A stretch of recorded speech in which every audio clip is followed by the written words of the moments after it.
नमस्कार बंधुरा आज चले एसेছি একটা খুব সিম্পল রেসিপি নিয়ে টক দই ঘরে কিভাবে খুব সহজেই টক দই বানিয়ে নেওয়া যায় সেই রেসিপিটাই আপনাদের সঙ্গে শেয়ার করে নেব। আপনাদের কাছে অনুরোধ রইল আমার পুরো ভিডিওটি দেখার জন্য। আর ভিডিওটি যদি ভালো লাগে তো লাইক শেয়ার করবেন। তাহলে চলুন শুরু করি আমার আজকের রেসিপি টক দই। টক দই বানাবার জন্য আমি এখানে 2 লিটার দুধ জাল দিতে বসিয়ে দিয়েছি। আমি এই 2 লিটার দুধের সম্পূর্ণটা কিন্তু টক দই বানাবো না, আমি এর থেকে 1 লিটার দুধের টক দই বানাবো। দুধটাকে খুব ভালোভাবে একটু প্রথমে জাল দিয়ে নেব। দুধটা ফুটে ওঠা অবধি আমি অপেক্ষা করব, নাড়াচাড়া করব।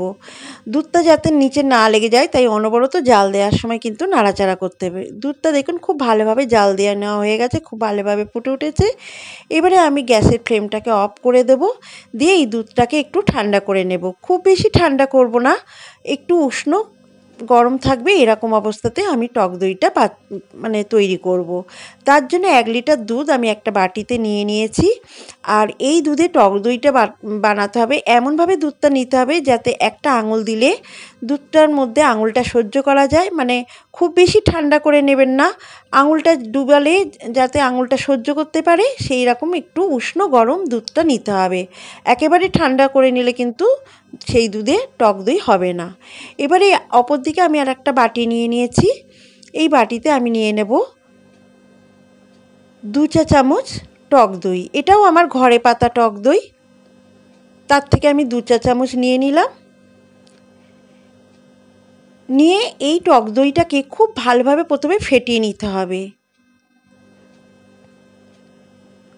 দেখুন চামচের সাহায্যে আমি খুব ভালোভাবে ফেটিয়ে নিয়েছি, ঠিক এই রকম ফেটিয়ে নিতে হবে।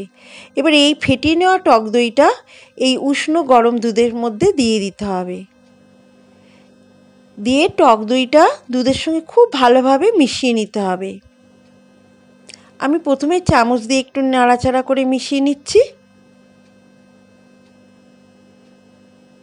পরে আমি হ্যান্ড হুইস্ক দিয়ে ভালোভাবে মিশিয়ে নিচ্ছি। এই টক দইটা কিন্তু বন্ধুরা দুধের সঙ্গে খুব ভালোভাবে মিশিয়ে নিতে হবে। দেখুন খুব ভালোভাবে আমার মেশানো হয়ে গেছে। এবারে এই টক দইটা আমি একটা ঢাকা দিয়ে ঢেকে দেব। ঢাকা দিয়ে ঢেকে দিয়েছি। এবারে একটা মোটা টাওয়েল নিয়ে নেব, বা মোটা চাদর বা কাপড় যা কিছু হোক, একটা মোটা ধরনের কাপড় নিতে হবে। নিয়ে ওই টক দইয়ের বাটিটা বসিয়ে দেব, দিয়ে টক দই বাটিটাকে পুরো টাওয়েলটা দিয়ে ঢেকে দেব। আপনারা চাদর দিয়েও এখানে মুড়ে রাখতে পারেন। রেখে এবার সারা রাত 7 থেকে 8 ঘন্টা এটাকে রেখে দেবো। আমি সারা রাত এটাকে রেখে দেবো, কোনো নাড়াচাড়া করা যাবে না, হাত দেওয়া যাবে না।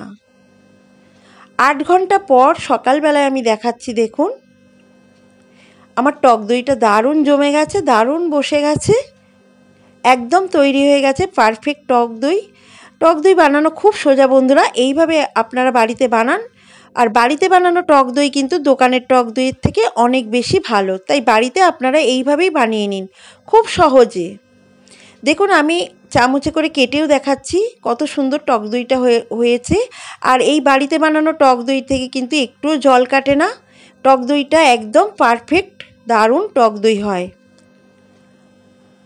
তাই আপনারাও বাড়িতে এইভাবে বানিয়ে নিন খুব সহজেই টক দই। আমার আজকের এই রেসিপি টক দই ভিডিও যদি ভালো লাগে তো অবশ্যই একটি লাইক করবেন। আপনারাও বাড়িতে বানাবেন। বাড়িতে বানালে কেমন আপনাদের টক দইটা হলো বানানো আমাকে কমেন্টসে লিখে জানাতে ভুলবেন না।